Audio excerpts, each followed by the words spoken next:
ધોરણ 11ની અંદર chapter number 7માં NEET JEE અંદર આગળ વધીએ તો છેલ્લે સૌથી અગત્યનો ટોપિક જે આવ્યો હતો તે આપણા માટે એક મિનિટ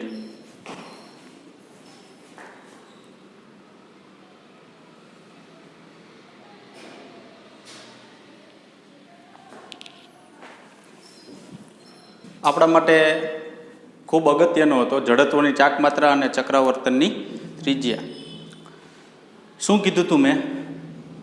તો કે જડત્વની ચાકમાત્રા તમને જે પ્રાપ્ત થાય, આપણે અમુક જડત્વની ચાકમાત્રાના ઉદાહરણ લેશું આપણે આવતા લેક્ચરમાં. જડત્વની ચાકમાત્રા જે તમને પ્રાપ્ત થાય તેમાંથી દળ કાઢી નાખવાનું અને જે સ્ટેપ વધે એનું તમે અંડરરૂટ કરો એટલે એના માટે શું થઈ ગયું? ચક્રાવર્તનની ત્રિજ્યા થઈ ગઈ. ખ્યાલ આવ્યો? બરાબર. તો હવે આગળ વધીએ તો સૌથી અગત્યની વસ્તુ આપણા લીથાની અંદર આપણે લંબ અક્ષનો પ્રમેય અને સમાંતર અક્ષનો પ્રમેય આપેલો છે. જે નવી NCERTની ટેક્સ્ટબુક જે છે તેની અંદર નથી. એમાં છે પણ સ્વાધ્યાયમાં તમને સાબિત કરવાનું કીધું છે. ખરેખર જે થિયરી હોવી જોઈએ લંબ અક્ષનો પ્રમેય અને સમાંતર અક્ષનો પ્રમેય તે એની અંદર છે નહીં. એટલે આપણે જો ગણવી હોય તો આપણે એવું કહી શકાય કે આપણા માટે એ વધારાની થિયરી કહી શકાય. ખ્યાલ આવ્યો? બરાબર. તો આગળ વધીએ. સમાંતર અક્ષનો પ્રમેય કોને કહેવાય અને લંબ અક્ષનો પ્રમેય કોને કહેવાય? તો સૌપ્રથમ આપણે વાત કરીએ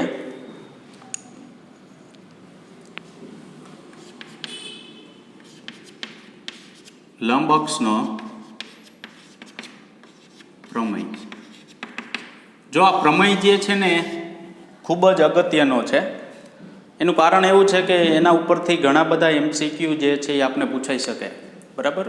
એટલે બેય પ્રમેય છે એ ખૂબ જ અગત્યના છે. સૌપ્રથમ લંબ અક્ષનો પ્રમેય જે છે એ પહેલું સ્ટેપ યાદ રાખવાનું, સમતલીય પદાર્થ માટે જ લાગુ પાડી શકાય. તમને એમ થાય સમતલીય પદાર્થ કોને કહેવાય? તો ગોળો છે ને એ સમતલીય પદાર્થ નથી. પ્લેટ જેવું જે ભાગ જોવા મળે ને, પ્લેટ ટૂંકમાં દ્વિપરિમાણમાં એ રહેલું હોય છે. કેમાં રહેલું હોય છે? દ્વિપરિમાણમાં જ રહેલું હોય છે. પ્લેટ જેવો જે ભાગ જોવા મળે ને એને શું કહેવાય? સમતલીય. ધારો કે મારી પાસે એક પદાર્થ છે આવો. એ પદાર્થ જે છે એમાં હું અક્ષ દોરી નાખું. આ છે X, આ છે ધારો કે Y, આ છે ધારો કે Z.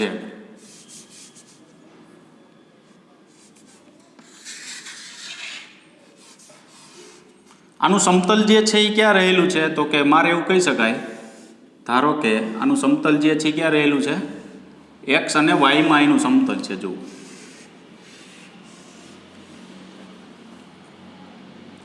બરાબર.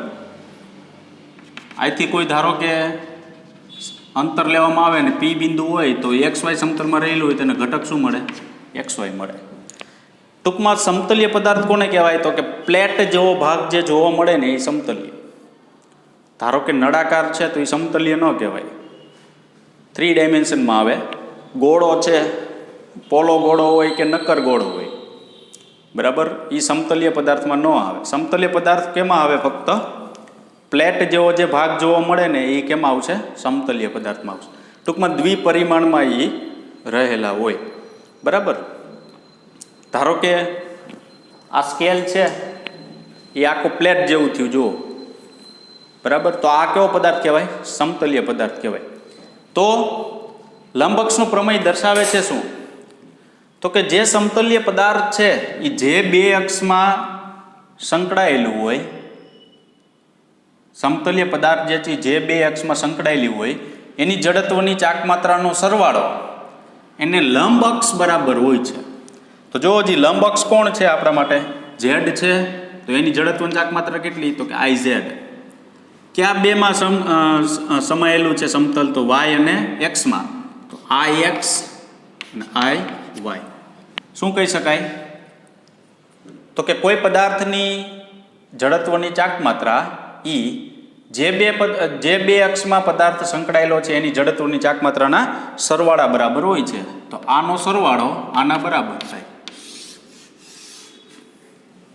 લીધા પ્રમાણે કેવું હોય તો સમતલીય પદાર્થ સમતલમાં એક્સ અને વાય અક્ષો લઈએ તો સમતલમાં લંબ એ ઝેડ અક્ષને અનુલક્ષીને પદાર્થની જડત્વની ચાક માત્રા આઈ ઝેડ, એક્સ અક્ષને અને વાય અક્ષને અનુલક્ષીને જડત્વની ચાક માત્રાનો સરવાળા બરાબર હોય છે. ટૂંકમાં ઝેડ અક્ષ જે છે એને અનુલક્ષીને જડત્વની ચાક માત્રા આઈ ઝેડ એ કોના જેટલી હોય છે તો કે પદાર્થ જે સમતલમાં સમાયેલો હોય છે ને એની જડત્વની ચાક માત્રાના સરવાળા બરાબર. તો કેમાં બેમાં સમાયેલો છે પદાર્થ તો કે એક્સ અને વાયમાં સમાયેલો છે તો એની જડત્વની ચાક માત્રા જેટલો હોય છે. ધારો કે કોઈક એમ કહે કે અહીંયા મારે શું લેવું છે તો કે એક્સ લેવું છે, અહીંયા હું ઝેડ લઈ લઉં. તો હવે શું થાય આનું આ રિઝલ્ટ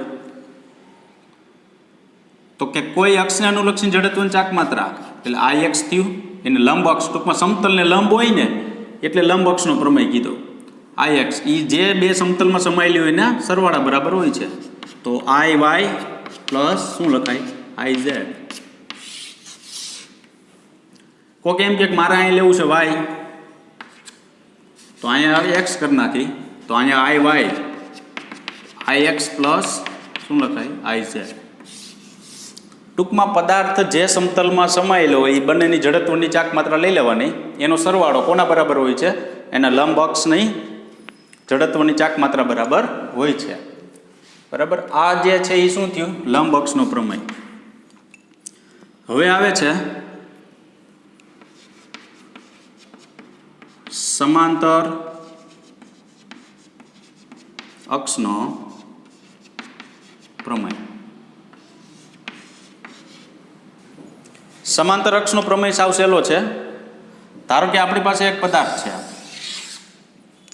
આ જે પદાર્થ છે એનું દ્રવ્યમાન કેન્દ્ર કંઈક છે. ધારો કે અહીંયા કંઈક એનું શું છે દ્રવ્યમાન કેન્દ્ર છે, એમાંથી એક અક્ષ પસાર થાય છે. બરાબર. અને આ અક્ષને અનુલક્ષીને આપણે જડત્વની ચાક માત્રા મેળવી છે. એટલે અહીંયા એક અક્ષ આપણે પસંદ કરી, એ અક્ષને અનુલક્ષીને જડત્વની ચાક માત્રા આપણે શું કર્યું છે મેળવી છે. બરાબર. એટલે એ શું થયું આઈ. આ જે છે એ આપણા માટે કોણ થયું દ્રવ્યમાન કેન્દ્રમાંથી પસાર થતી અક્ષ એટલે આઈસી. બરાબર. બંને વચ્ચેનું કંઈક શું હોય છે અંતર હોય છે. ધારો કે એ આપણા માટે કેટલું છે એ છે. બરાબર.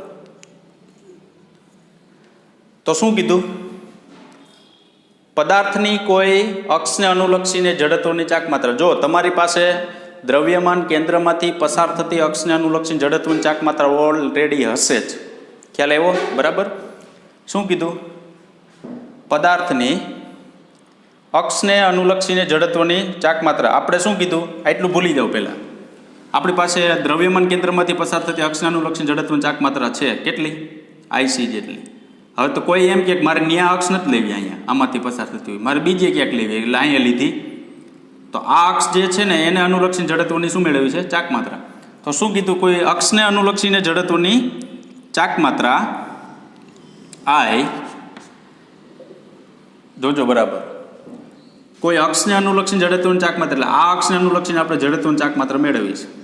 જડત્વની ચાક માત્રા પદાર્થના દ્રવ્યમાન કેન્દ્રમાંથી પસાર થતી અક્ષને અનુલક્ષીને જડત્વની ચાક માત્રા એટલે શું થયું આઈસી.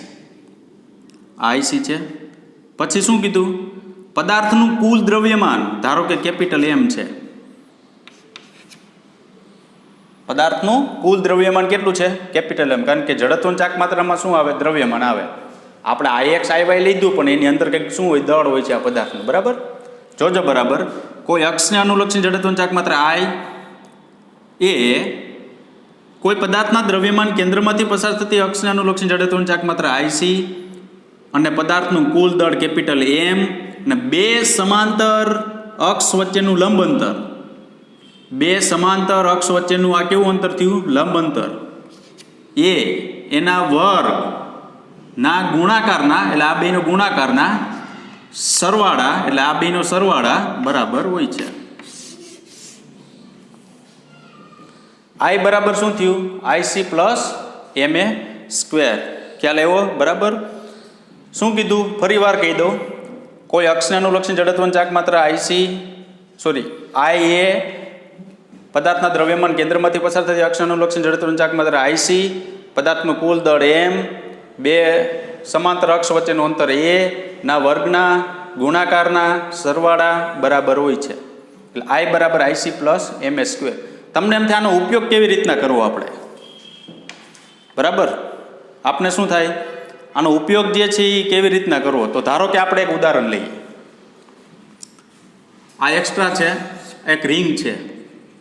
આ રિંગ છે, આ રિંગના કેન્દ્રો એમાંથી પસાર થતી અક્ષને અનુલક્ષીને જડત્વની ચાક માત્ર IC mr સ્ક્વેર. એ તો તમને ખબર જ છે કોષ્ટક પ્રમાણે કે એક રિંગ છે, બરાબર?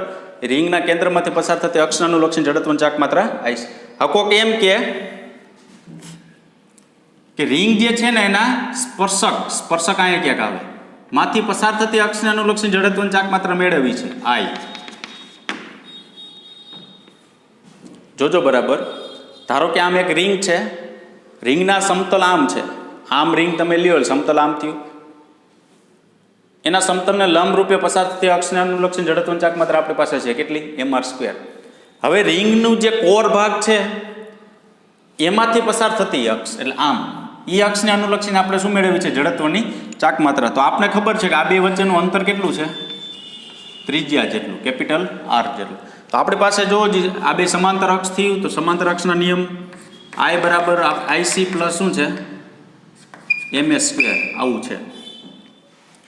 હવે તમારે આ અક્ષને અનુલક્ષીને જડત્વની ચાક માત્ર mr સ્ક્વેર છે, આ અક્ષને અનુલક્ષીને જડત્વની ચાક માત્ર મેળવવી હોય તો જુઓ IC એટલે દ્રવ્યમાન કેન્દ્રમાંથી પસાર થતી અક્ષને અનુલક્ષીને જડત્વની ચાક માત્ર કેટલી છે? અહીં રહી mr સ્ક્વેર. મેં કીધું ને કે કેન્દ્રમાંથી પસાર થતી અક્ષને અનુલક્ષીને જડત્વની ચાક માત્ર ઓલરેડી આપણી પાસે હશે એટલે શું છે? mr square. આ પ્લસ આ એમનમ એ પદાર્થનું કુલ દ્રવ્યમાન છે રિંગનું.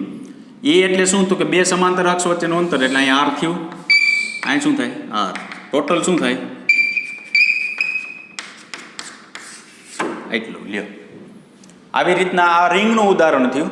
એવી રીતના તમે કોનું લઈ શકો? તકતી છે, ગોળો છે, કોઈ પણનું તમે ઉદાહરણ લઈ શકો, બરાબર?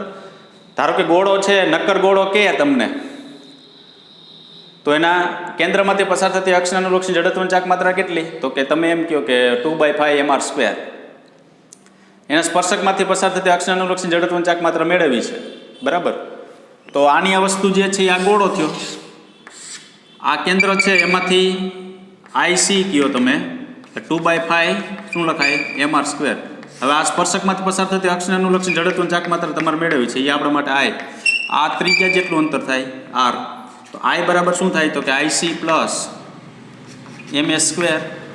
IC એટલે કેન્દ્રમાંથી કેટલી પસાર થાય? 2/5 mr square plus mr square. લસા લઈ લ્યો 5, તો અહીંયા 7 mr સ્ક્વેર. સમજાણું? બરાબર. તો આ જે ઉપયોગ થયો એ કોનો થયો? સમાંતર અક્ષના પ્રમેયનો ઉપયોગ. બેય પ્રમેયનો આપણે ઉપયોગ કરશું, બરાબર? ક્યાં? લંબ અક્ષનો પ્રમેય અને સમાંતર અક્ષનો પ્રમેય. ખૂબ જ અગત્યની વસ્તુ છે, આ ભૂલાવી ન જોઈએ, એની ખાસ નોંધ લેવી. કારણ કે આપણે ક્યારે સમાંતર અક્ષના પ્રમેયનો ઉપયોગ કરવો અને ક્યારે લંબ અક્ષના પ્રમેય. લંબ અક્ષના પ્રમેય શું યાદ રાખવાનું? પદાર્થ જે સમતલમાં સંકળાયેલો હોય તે બંનેની જડત્વની બે અક્ષની જડત્વની ચાક માત્રા એને લંબ જે અક્ષ હોય તેના જડત્વની ચાક માત્રા બરાબર હોય છે. ધારો કે આમાં બેમાં સમાયેલો હોય તો જડત્વની કુલ ચાક માત્રા કેટલી હોય? એની જે લંબ અક્ષ હોય એના જેટલી. પછી અહીંયા શું કીધું? પદાર્થ જે છે એ કોઈ અક્ષને અનુલક્ષીને, કોઈ અક્ષને અનુલક્ષીને એટલે તમે અક્ષ કોઈ પણ જગ્યાએ લઈ શકો. કોઈ અક્ષને અનુલક્ષીને જડત્વની ચાક માત્રા એટલે શું? તો કે પદાર્થના દ્રવ્યમાન કેન્દ્રમાંથી પસાર થતી અક્ષને અનુલક્ષીને જડત્વની ચાક માત્રા IC, પદાર્થનું કુલ દળ કેપિટલ M, પદાર્થની બે સમાંતર અક્ષ, આ બે સમાંતર એટલે સમાંતર અક્ષનો નિયમ કીધો. સમાંતર અક્ષ જે છે એમની વચ્ચેનું લંબાંતર a, એના વર્ગના ગુણાકાર એટલે આ બેનો ગુણાકાર, એનો સરવાળો એટલે આ સરવાળો બરાબર એટલે આ. એટલે I બરાબર શું હોય છે?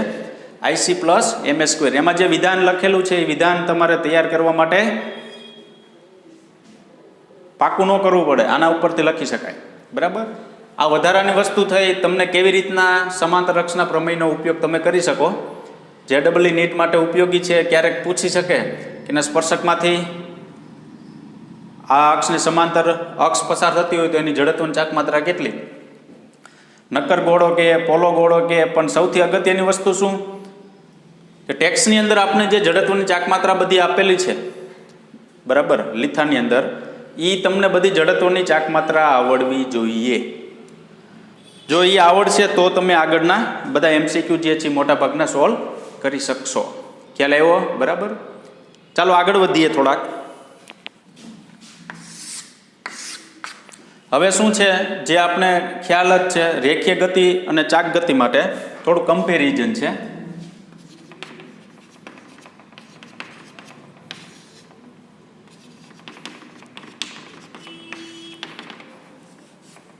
કમ્પેરિઝનની અંદર શું છે, અચળ પ્રવેગી ગતિના સમીકરણ છે v બરાબર v0 plus at,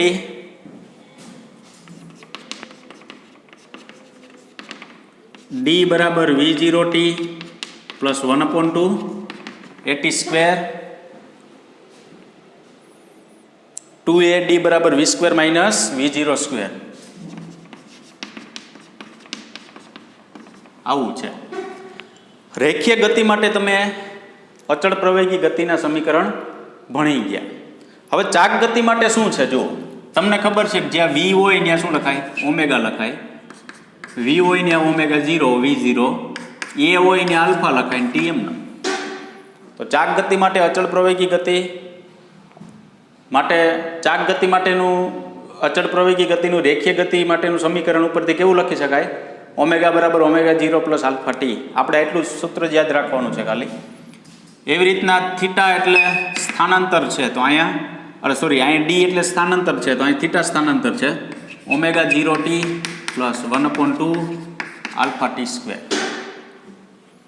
omega 0t plus 1/2 alpha t square.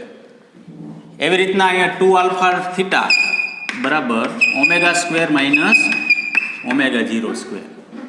2 alpha theta બરાબર omega square minus omega 0 square. તો આ જે વસ્તુ છે એ આપણા માટે ખૂબ અગત્યની વસ્તુ છે, બરાબર. અને એ વસ્તુ જે છે એ આપણે આવડવી જોઈએ. એનું કારણ શું છે? તો કે આના ઉપરથી ઘણા બધા MCQ પૂછાઈ શકે. હવે આગળની કમ્પેરિઝન થોડીક આપેલી છે, એ કોષ્ટક તમારે વાંચી જવાનું છે. શું છે? તો કે રેખીય સ્થાનાંતર હોય તો કોણીય સ્થાનાંતર થીટા, રેખીય વેગ v હોય તો કોણીય વેગ ઓમેગા, રેખીય પ્રવેગ a તો આલ્ફા, દળ તો ચાકમાત્રા, p તો l વેક્ટર, f તો ટાઉ, બળ તો ટોર્ક. રેખીય ગતિ ઉર્જા માટે સૂત્ર કહી દઉં. રેખીય ગતિ ઉર્જા k બરાબર 1/2 શું લખાય? mv square. એવી રીતના કોણીય ગતિ ઉર્જા k બરાબર શું લખાય? 1/2 m એટલે i, v એટલે ઓમેગા સ્ક્વેર. આવું કમ્પેરિઝન થાય. જો બીજું કાર્ય બરાબર શું લખાય? f vector dot d vector, આવું લખી શકાય. તો આ રેખીય માટે કાર્ય થયું. કોણીય માટે કાર્ય શું થાય? તો કે f એટલે ટાઉ વેક્ટર અને ડોટ શું લખાય? Theta, tau theta. Power p બરાબર fv. તો અહીંયા પાવર જે છે એ ટાઉ ઇન્ટુ ઓમેગા, બરાબર. બાકી તો બધા કોષ્ટકની અંદર આપેલા જ છે. એ બધા જે છે આપણે સૂત્ર યાદ રાખવાના છે. અચળ પ્રવેગી ગતિના સમીકરણ ઉપરથી કાંઈ વસ્તુ પૂછવામાં આવે તો એ પ્રમાણે આપણે લખવાનું. બીજી કોઈ વસ્તુ પૂછવામાં આવે તો એ પ્રમાણે આપણે લખવાનું, બરાબર. આગળ વધીએ.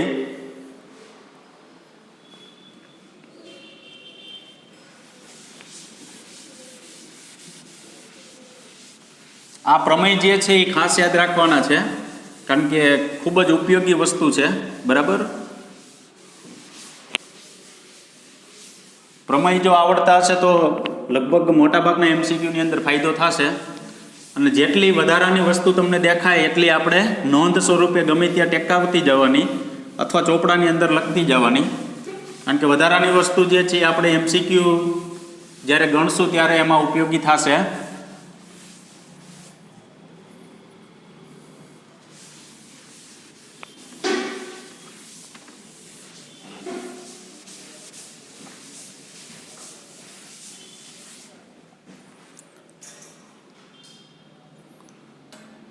કોણીય વેગમાનનું સંરક્ષણ.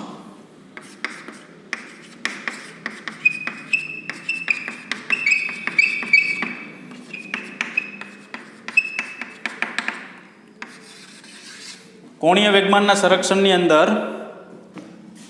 L equal to I omega,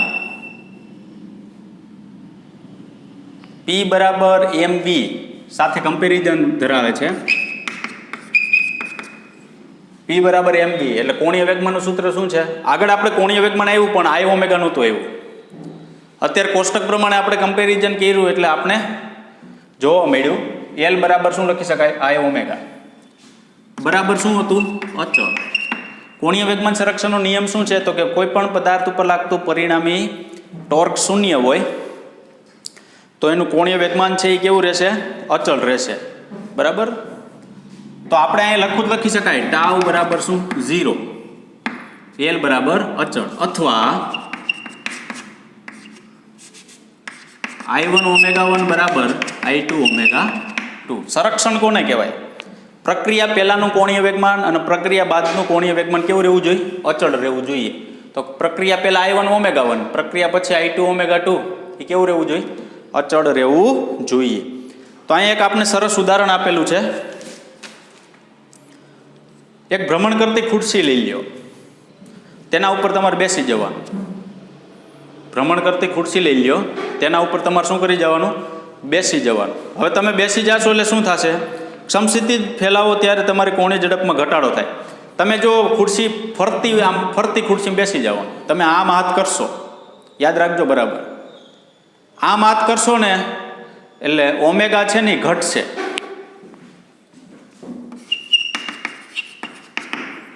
omega શું થાય? ઘટે. શું કામ ઘટે? કારણ કે આમ ફરશે, ઓમેગા ઘટશે એટલે એ ઝડપથી ખુરશી ધીમી પડી જશે. આમ હાથ રાખશો ને એટલે બરાબર. જ્યારે આમ ખુરશી ફરતી હોય ને એમાં તમે બેસી જાઓ, આમ હાથ રાખો એટલે ઓમેગા શું થાય? ઘટે. ઓમેગા ઘટે એટલે એની ઝડપ શું થશે? ઘટશે. ઓમેગા બરાબર શું થાય? ઘટે. પરંતુ I છે ને વધે. શું કામ વધે? તમારી પાસે જડત્વની ચાક માત્રા શું છે? દળ ગુણ્યા અંતરનો વર્ગ. આમ તમે હાથ કર્યો તો અંતર વિધું કે નહીં?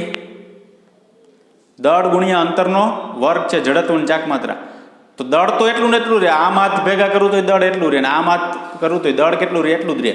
પણ આમ હાથ કરું ને એટલે અંતર વધે. એટલે હું હાથ જો આમ રાખું છૂટા તો ઓમેગા ઘટે, પણ I શું થાય? વધે. આ છૂટા હાથ માટે હાથ ભેગા કરી નાખું. હાથ શું કરી નાખું? ભેગા. જો હાથ ભેગા કરું ને તો વધુ સમય સુધી ખુરશી ફરશે. વધુ સમય સુધી ખુરશી ફરે ને તો ઓમેગા શું થાય? વધે. આમ ભેગા કરી નાખો હાથ તો વધુ સમય સુધી ખુરશી ફરશે તો ઓમેગા શું થાય? વધે. પરંતુ હું હાથ ભેગા કરું ને એટલે જડત્વની ચાક માત્ર દળ ગુણ્યા અંતરના વર્ગ પ્રમાણે અંતર શું થઈ ગયું? ઘટી ગયું. જો અંતર ઘટે તો I જે છે એ શું થાય? ઘટે. તો એનો મતલબ શું થયો? હાથ તમે આમ રાખો તોય ભલે, હાથ તમે ભેગા કરો તોય ભલે, એક વસ્તુ વધે, એક વસ્તુ ઘટે. ટોટલ વસ્તુ છે ને એ કેવી રહેશે? અચળ રહેશે. ખ્યાલ આવ્યો કે નહીં? આમાં એમ જ થાય, હાથ ભેગા કરો તો એક વધે છે ને એક શું થાય? ઘટે છે. એટલે કુલ વસ્તુ કેવી રહે? અચળ. એટલે L બરાબર અચળ, એટલે ટોર્ક જે છે એ શું થાય? 0. શું કામે? ટોર્ક 0. તો એ ખુરશી ફરે છે એના ઉપર કોઈ બાહ્ય બળ કોઈ લગાડતું નથી. બાહ્ય બળ નથી એટલે ટોર્ક શું થઈ ગયું? 0 થઈ ગયું. કોણીય વેગમાન સંરક્ષણ શું દર્શાવે છે? તો કે પ્રારંભિક કુલ કોણીય વેગમાન અને અંતિમ કુલ કોણીય વેગમાન કેવું રહેવું જોઈએ? અચળ રહેવું જોઈએ. એટલે આ પહેલાં આ પછી કેવું મળે? સમાન. તો આ વધે, ધારો કે શરૂઆતમાં આ ઘટે છે ને આ વધે છે એટલે આટલી વસ્તુ અચળ થઈ ગઈ. હવે એ આ બાજુ વી આવે તો આ વધે છે ને આ ઘટે છે તો એ ટોટલ વસ્તુ કેવી થઈ ગઈ? અચળ થઈ ગઈ. તો વચ્ચે શું લખી શકાય? ઇક્વલ લખી શકાય. એટલે કોણીય વેગમાન સંરક્ષણ થયું એવું કહી શકાય. બરાબર. તો કાંઈ છે નહીં. તમારે યાદ જ રાખો ને, તમે હાથ પોરા રાખશો ને તો અંતર વધશે. અંતર વધે જડત્વની ચાક માત્ર વધુ, સામે ઓમેગા ઘટશે. કારણ કે હવાનો કંઈક અવરોધ નડે એટલે ખુરશી છે એ શું થઈ જશે? ધીમી પડશે. બરાબર. ભેગા હાથ કરો તો હવાનો અવરોધ બંધ થઈ ગયો પણ અંતર ઘટી ગયું એટલે જડત્વની ચાક માત્રા શું થઈ ગઈ? ઓટોમેટિક ઘટી ગઈ. પછી શું કીધું છે આગળ? કોઈ સર્કસમાં નટ કલાકાર અને મરજીવા આ સિદ્ધાંતનો લાભ લે છે અને ઉપર સ્કેટર અને શાસ્ત્રીય ભારતીય અથવા એક પગના અંગૂઠા પર ચક્રીય પશ્ચિમી નૃત્યકારો પ્રદર્શનમાં સિદ્ધાંત જોવા મળે છે. ઓલા પગ ઉપર આખા અંગૂઠા ઉપર ઊભા રહી જતા હોય, જે નૃત્ય કરતા હોય અને એ આમ ફરતા હોય આખા, બરાબર, એ એના ઉપર આધાર રાખે છે. એ આમ જ્યારે આમ ભેગા હાથ કરશે ને ત્યારે વધુ ફરશે, અને છૂટા હાથ કરશે ને એટલે એ એની સ્પીડ છે એ ઓટોમેટિક શું થઈ જશે, ઘટી જશે. એ સિદ્ધાંત ઉપર એ કામ કરે છે, બરાબર. હવે આપણી પાસે આવે છે ગબડતી ગતિ.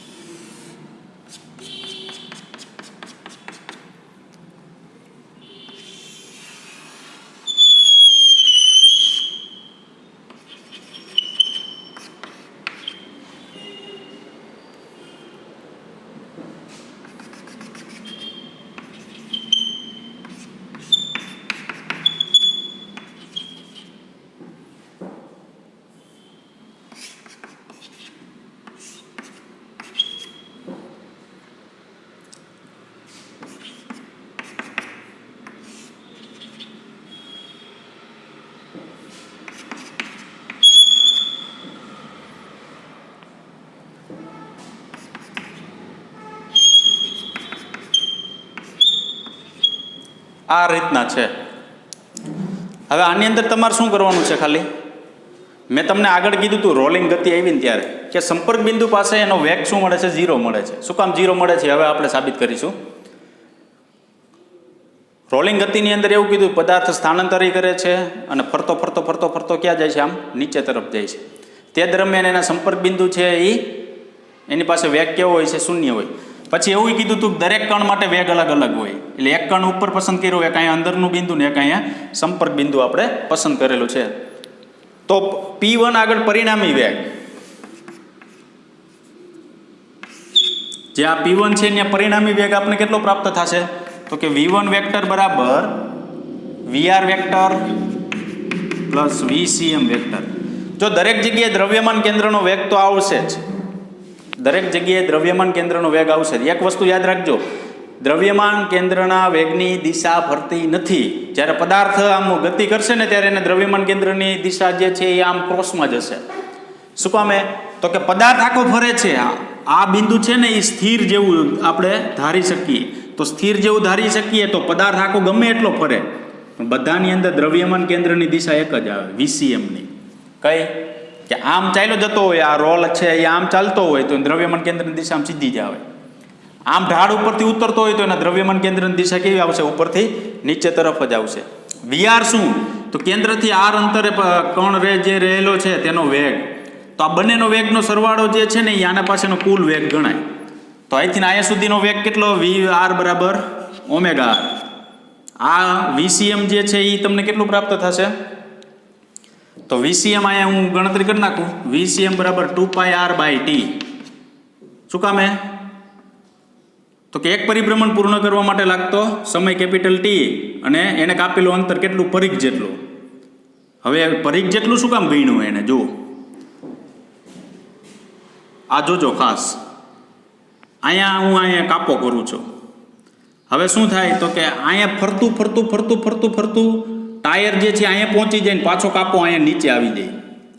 ત્યારે દ્રવ્યમાન કેન્દ્રએ કેટલું અંતર કાપ્યું હોય, આટલું. સમજો બરાબર, 2πr જેટલું અંતર કાપ્યું. બરાબર સમજો. પહેલાં અહીંયા કાપો છે, પછી આ ફરતું ફરતું ફરતું ફરતું ફરતું ફરતું ફરતું પાછો કાપો નીચે આવે ને એટલે ટાયર ધારો કે અહીંયા પહોંચી ગયું. તે દરમિયાન દ્રવ્યમાન કેન્દ્રએ કેટલું અંતર કાપે, 2πr જેટલું, પરિઘ જેટલું જ અંતર કાપે.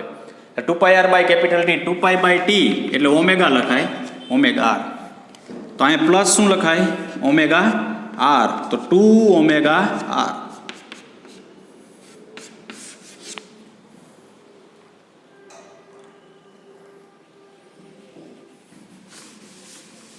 ચાલો, P1 પાસે વેગ કેટલો મળશે તમને, 2 ઓમેગા R જેટલો વેગ પ્રાપ્ત થશે.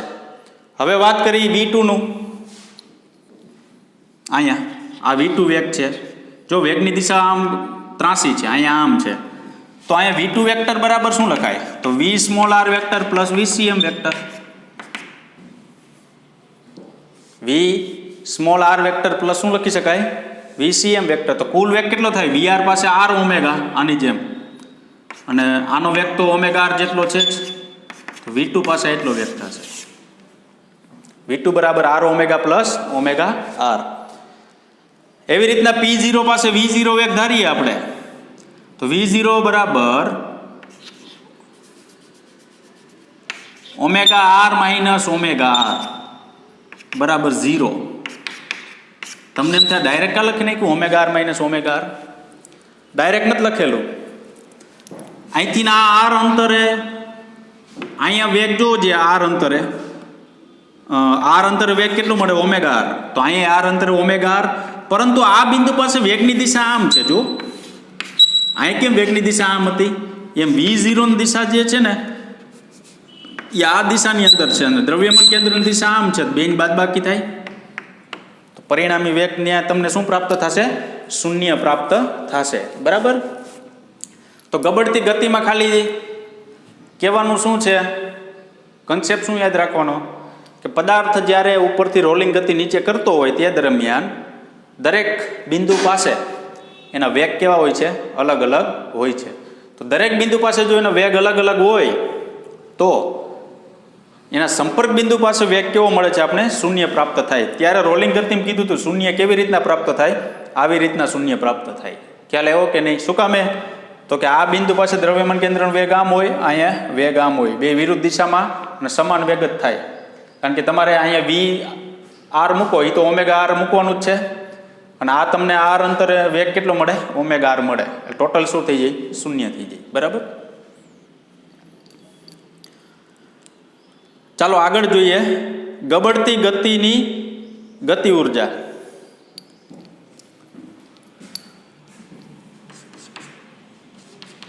ગબડતી ગતિની ગતિ ઉર્જા. ચાલો, કોઈ પદાર્થ છે ગબડે છે, એટલે ઉપરથી આમ આવે છે, તો એની પાસે કંઈક ગતિ ઉર્જા હોય, એની પાસે ઉપરથી નીચે આવેલે કંઈક ગતિ ઉર્જા હોય. એટલે શું કીધું? ગબડતી ગતિની ગતિ ઉર્જા. પણ ગતિ ઉર્જા બે પ્રકારની થાય. શું કામ? તો કે પદાર્થ છે એ ઉપરથી નીચે તરફ જો આમ આવતો હોય, આમ ફરતો ફરતો, તો એની પાસે સ્થાનાંતરીય ગતિ હોય, અને ફરતો ફરતો આવે છે એટલે એની પાસે ચાક ગતિ હોય. સ્થાનાંતરીય ગતિ એટલા માટે કે એનું સ્થાન એક જગ્યાએથી બીજી જગ્યાએ ફેરવે છે, એટલે ઉપરથી નીચે તરફ આવે. અને ચાક ગતિ શું કામે? કારણ કે એ કેવો આવે છે? ફરતો ફરતો આવે છે. તો આપણી પાસે એવું કહેવાય કે કણ જે છે પદાર્થ, એના માટેની કુલ ગતિ ઉર્જા કેટલી? તો K બરાબર KT પ્લસ KR. T એટલે શું?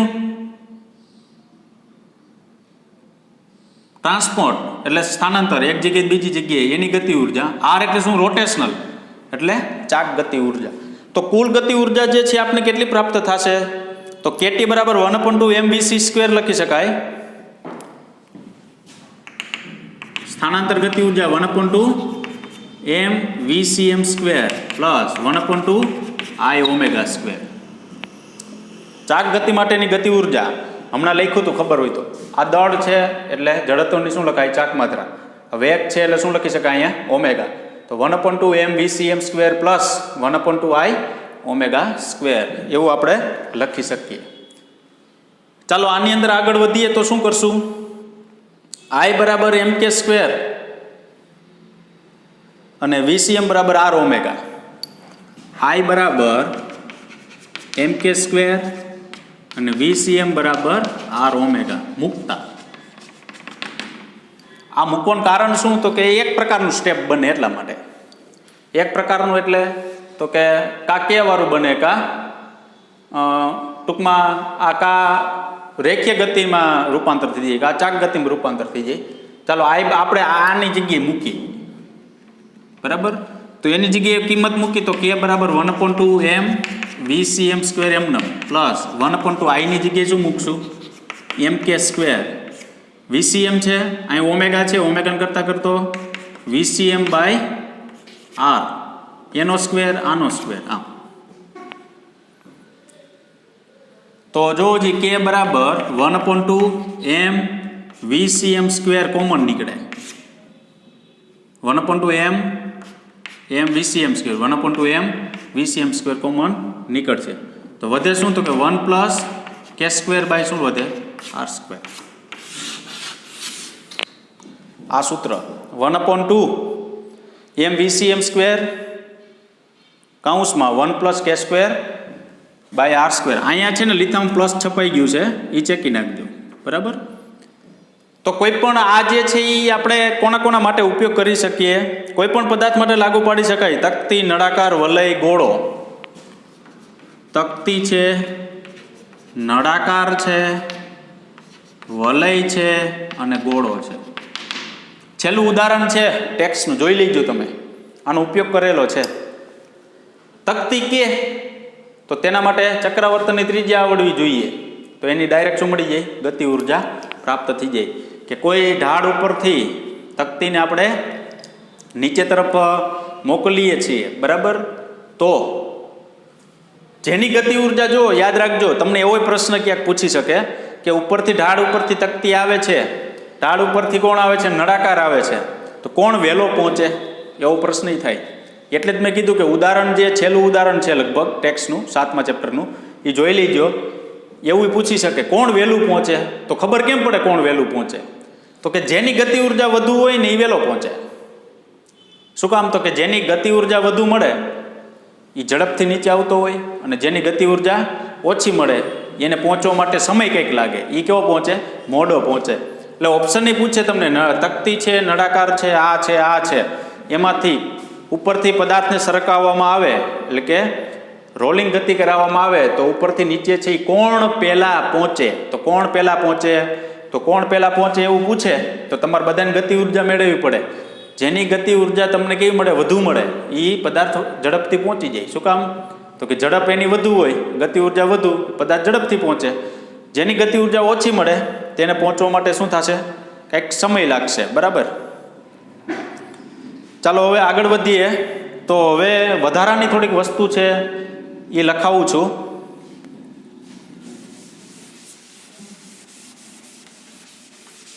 જે આપણી ટેક્સની અંદર છે નહીં, પણ કે MCQ જેવું કાંઈ જો આવે તો આપણે આવડવું જોઈએ. બરાબર.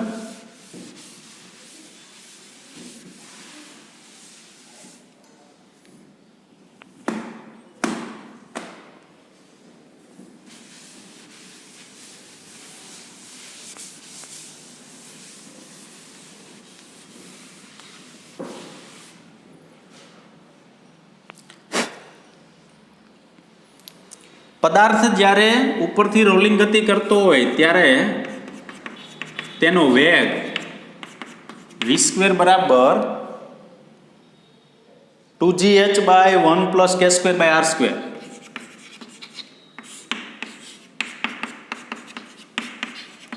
આ સૂત્ર યાદ રાખવાનું.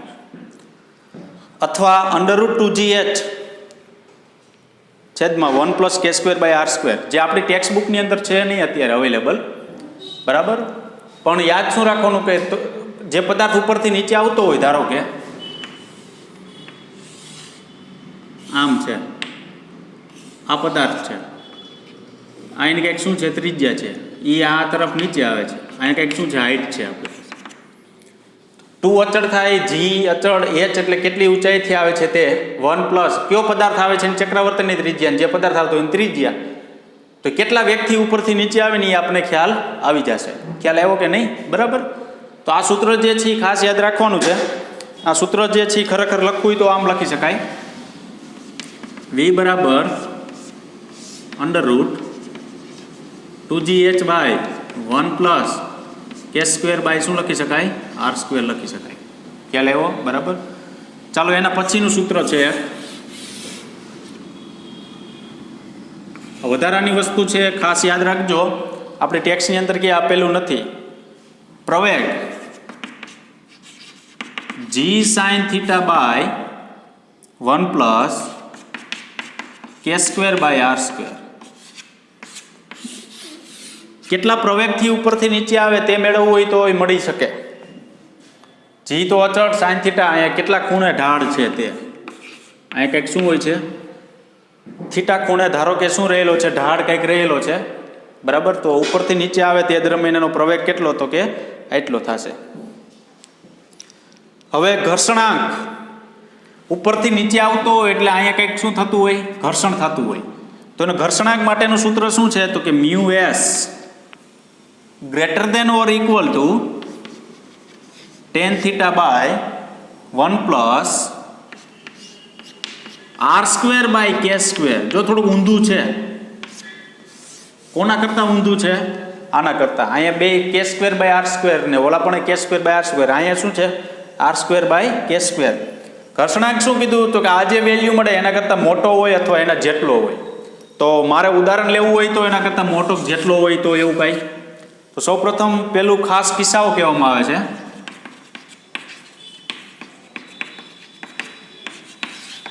ખાસ કિસ્સાઓની અંદર શું છે? પેલું પાતળી વીંટી છે. પાતળી વીંટી એટલે રિંગ. તો રિંગ માટે k બરાબર શું લખી શકાય? r લખી શકાય. કિંમત મૂકો અહીંયા. ચાલો અહીંયા 1 થઈ જાય. અહીંયા r બરાબર k મૂકો, k બરાબર r મૂકો. તો આ એટલે બરાબર શું થઈ ગયું? 1. 1 + 1 2. તો mu S greater than or equal two 1/2 tan θ. યાદ રાખજો, જો આ ડાયરેક્ટ પૂછી શકે MCQ ની અંદર ઓપ્શન આવા આપેલા હોય. તમને એમ થાય આવો ઓપ્શન તો આપણે ક્યાંય જોયું નથી. તમને એમ કોઈ પૂછે કે કોઈ પાતળી શું છે, આપણી પાસે એક વીંટી છે. આ વીંટી જે છે તેમાંથી હવે તમને એમ થાય પાતળી વીંટી બે વસ્તુ છે. જો એક ચોખવટ કરી દઉં તમને. શું? તો કે પાતળી વીંટી જે છે એમાં આપણી પાસે બે પ્રકારની અક્ષ છે. એક સમતલને લંબ છે અને એક સમતલને સમાંતર છે. એટલે કે એક વ્યાસમાંથી પસાર થાય છે અને એક સમતલને લંબ કેન્દ્રમાં જ પસાર થાય છે. તો અહીંયા આપણે કે પસંદ કરી? જો હજી સમતલને લંબ અક્ષ જ પસંદ કરી, સમાંતર અક્ષ જ પસંદ કરી. શું કામ? કારણ કે અહીંયા જે પદાર્થ છે ને તે આમ અક્ષ હોય ને પદાર્થ નહીં. જો આ પદાર્થ આમ ગોળ આમ છે, આમ અક્ષ હોય ને તો એ જ પદાર્થ ઉપરથી આમ નીચે આવી શકે. તમને ખબર છે કે ટાયર હોય આપણી પાસે, એમાં આમ ટાયર હોય તો ધરી એની આમ હોય ને, એટલે આ સમતલ છે ને કેવું થયું? લંબ અક્ષ થઈ. એ જ આમ આગળ ટાયર હાલી શકે. તમે વ્યાસમાંથી ધરી પસાર કરો ને પછી ટાયર આખો જ ન હાલે. તમે આમ તમારી અક્ષ હોય તો આ ફરી શકે નહીં. એટલા માટે તમે અહીંયા કોનો ઉપયોગ કર્યો? ફક્ત લંબ સમતલ. એટલે તો કે જે રિંગ છે ને એને લંબ સમતલ હોય એવી ધરી જ પસંદ કરી શકાય. તો એટલે જ અહીંયા કે બરાબર ડાયરેક્ટ શું લઈ લીધું? r લઈ લીધું. નકર બીજાને કોકને પ્રશ્ન થાય કે વ્યાસમાંથી પસાર થતી અક્ષવાળું શું કામ ન લીધું? કારણ કે વ્યાસમાંથી અક્ષ પસાર થાય ને તો એ વસ્તુ ફરી ન શકે. સમતલને લંબ જો કોઈ વસ્તુ પસાર થાય ને તો જ એ જ વસ્તુ ફરી શકે. બીજું ઉદાહરણ લેવું હોય તો વર્તુળાકાર તકતી છે.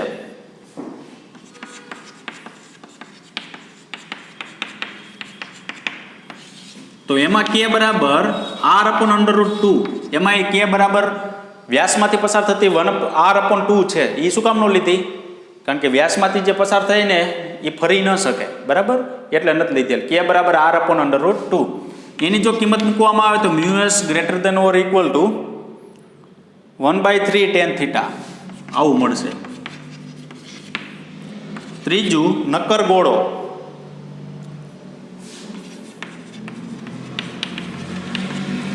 k બરાબર 2/5 r અંડરરૂટમાં. તો મ્યુ એસ બરાબર 2/7 શું લખી શકાય? tan θ આવું લખી શકાય. ખ્યાલ આવ્યો? બરાબર. તો આ વસ્તુ જે છે ને આટલી વસ્તુ વધારાની થઈ. એ આપણે યાદ રાખવાની છે કે કોઈ ખાસ કિસ્સાઓ જે છે તમને ઘર્ષણાંક પૂછે, પ્રવેગ પૂછે, વેગ પૂછે, બરાબર, તમે લખી શકવા જોઈએ. ખ્યાલ આવ્યો? બરાબર. થોડીક હજી વધારાની વસ્તુ છે એ હું અહીં સાઈડમાં લખાવી દઉં છું તમને.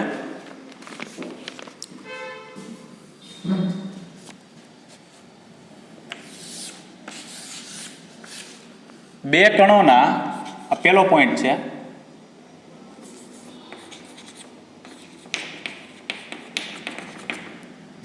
તંત્રના દ્રવ્યમાન કેન્દ્ર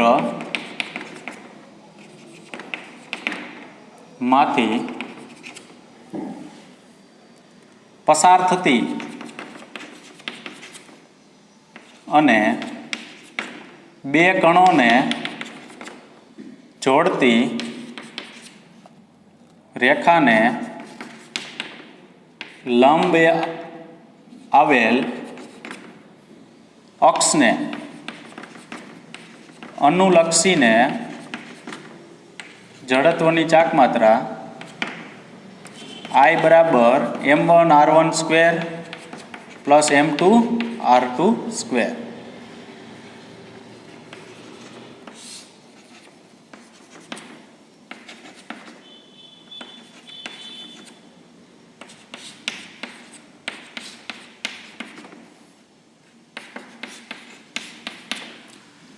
બે કણોના તંત્રના દ્રવ્યમાન કેન્દ્રમાંથી પસાર થતી બે કણ છે m1 m2 એનું એક તંત્ર છે, એટલે આ તંત્ર થયું આખું. એના દ્રવ્યમાન કેન્દ્રમાંથી પસાર થતી એટલે આ દ્રવ્યમાન કેન્દ્રમાંથી પસાર થઈ અને બે કણોને જોડતી રેખા એટલે લંબ આવેલ અક્ષને અનુલક્ષીને જડત્વની ચાક માત્રા. લંબ આવેલ અક્ષ એટલે આમ ઊભી અક્ષને અનુલક્ષીને જડત્વની ચાક માત્રા કેટલી લેવામાં આવે છે? I બરાબર m1r1² પ્લસ m2r2² લેવામાં આવે છે. હવે આગળ દ્રવ્યમાન કેન્દ્રની વ્યાખ્યા મુજબ m1r1 બરાબર m2r2 અને r1 પ્લસ r2 બરાબર r હોવાથી r1 તમને કેટલું પ્રાપ્ત થશે? તો કે m2r ના છેદમાં m1 પ્લસ m2 અને r2 બરાબર m1r ના છેદમાં m1 પ્લસ m2. તો I બરાબર m1 m2 upon m1 plus m2 into r². I બરાબર મ્યુ r², એમાં મ્યુ બરાબર m1 m2 upon m1 plus m2, જેને કહેવામાં આવે છે રિડ્યુસ દ્રવ્યમાન, રિડ્યુસ માસ. બરાબર. જો હજી શું કીધું? દ્રવ્યમાન કેન્દ્રની વ્યાખ્યા મુજબ. દ્રવ્યમાન કેન્દ્રની વ્યાખ્યા શું? તો કે જે આપણી પાસે છે m1 x1 plus m2 x2 by m1 plus m2. બે m1 r1 ને m2 r2 બે સમાન છે એવું કીધું. આ બે વસ્તુ કેવી કીધી? સમાન છે. અને કુલ અંતર કેટલું થાય છે બે વચ્ચેનું? r1 પ્લસ r2 બરાબર r. તો તમને એમ પૂછે r1 કેટલું મળે અને r2 કેટલું મળે એવું પૂછે. જો r1 કેટલું એટલે સોરી m1 કેટલું મળે, r1 કેટલું મળે અને r2 કેટલું મળે એવું પૂછવામાં આવે તો શું થાય? અહીંયા r1 બરાબર m2r ના છેદમાં m1 પ્લસ m2, r2 બરાબર m1r ના છેદમાં m1 પ્લસ m2. આ સૂત્રનો આપણે શું કરવાનો? ઉપયોગ કરવાનો. હવે તમને એવું પૂછે કે એની જડત્વની ચાક માત્રા, તો એના માટેનું સૂત્ર છે. જો આ વસ્તુ કેવી છે આપણે ટેક્સમાં ક્યાંય નથી, આ વસ્તુ બધી વધારાની છે. આટલું ટેક્સમાં છે, બાકી બધું વધારાનું છે. એટલે જ મેં સાઈડમાં લખી નાખ્યું કે તમારે ક્યાંય નોંધ સ્વરૂપે ક્યાંય લખવું હોય તો તમે લખી શકો. બરાબર. આ શું થયું? m1 m2 by m1 plus m2 into r². એમાં એના આટલા બરાબર મ્યુ કીધું. જુઓ મ્યુ છે બરાબર, એમાં m1 m2 upon m1 plus m2 એનું નામ શું આપવામાં આવે? રિડ્યુસ માસ, રિડ્યુસ દ્રવ્યમાન. શું કામે? તો કે જે મ્યુ છે ને એમાં બધા દ્રવ્યમાન જ છે. જો m1 છે, m2 છે, છેદમાં m1 પ્લસ m2 છે. બરાબર. તો આ ચેપ્ટર જે છે એ આપણે અહીંયા સુધી રાખીશું. ચેપ્ટર સંપૂર્ણ પૂરું થઈ ગયું. છેલ્લું જે બે પેજ છે એ આખા જડત્વની ચાક માત્રાના અને એના શું આપેલા છે? આપણે જડત્વની ચાક માત્રા આપેલી છે અને ચક્રાવર્તનની ત્રિજ્યા આપેલી છે. તૈયારી જે છે એ JEE નીટ માટે બરાબર કરવી. આવતા લેક્ચરની અંદર અમુક MCQ ગણાવવા જેવા જે છે આપણે ઉપયોગી તે આપણે MCQ ગણાવશું. થિયરી જે છે એ શોર્ટની અંદર આપણે અહીંયા સમાપ્ત થાય છે. બરાબર. થિયરી બરાબર તૈયાર કરવી એટલે મોટાભાગનો ફાયદો થશે. Thank you very much.